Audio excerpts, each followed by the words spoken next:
Halo semuanya, selamat datang kembali di channel kami. Hari ini kita akan membahas topik yang sangat menarik dan penting bagi kita semua. Bagaimana nasib ekonomi Indonesia di tahun 2026? Apakah kita akan semakin sejahtera atau justru sebaliknya? Mari kita bedah bersama. Di tengah situasi global yang penuh ketidakpastian, dari perlambatan ekonomi di negara-negara besar hingga konflik geopolitik yang tak kunjung usai, satu pertanyaan besar muncul.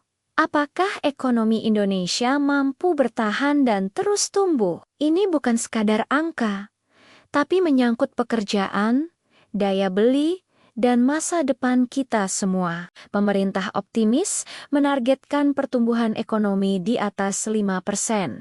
Angka ini cukup ambisius. Kuncinya adalah menjaga inflasi tetap terkendali, sehingga harga-harga kebutuhan pokok tidak melonjak liar dan menggerus kantong kita. Tantangan lainnya adalah nilai tukar rupiah yang diperkirakan akan bermain di kisaran 16.500 hingga 16.900 per dolar Amerika. Tentu ini akan berpengaruh pada harga barang impor dan biaya produksi industri dalam negeri. Sekarang, mari kita lihat dari sisi yang lebih dekat dengan kita, yaitu level mikro. Kekuatan utama ekonomi Indonesia sebenarnya ada pada kita semua. Konsumsi rumah tangga atau seberapa banyak kita berbelanja tetap menjadi mesin pendorong utama. Selama kita masih punya daya beli untuk memenuhi kebutuhan sehari-hari hingga kebutuhan hiburan, roda ekonomi akan terus berputar. Lalu,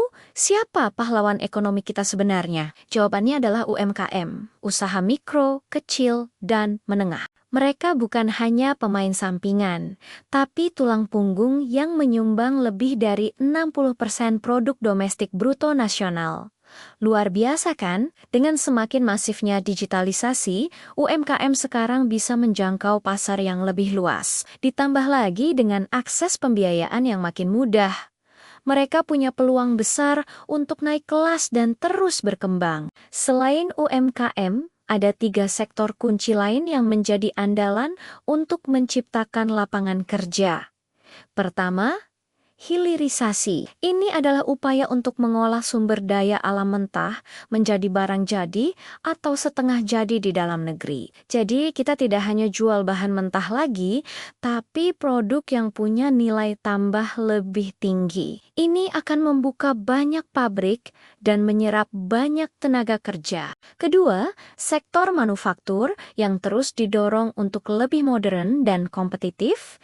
Dan ketiga, tentu saja pariwisata, keindahan alam dan budaya. Indonesia adalah aset tak ternilai yang jika dikelola dengan baik akan mendatangkan devisa dan menghidupkan ekonomi lokal. Jadi, kesimpulannya?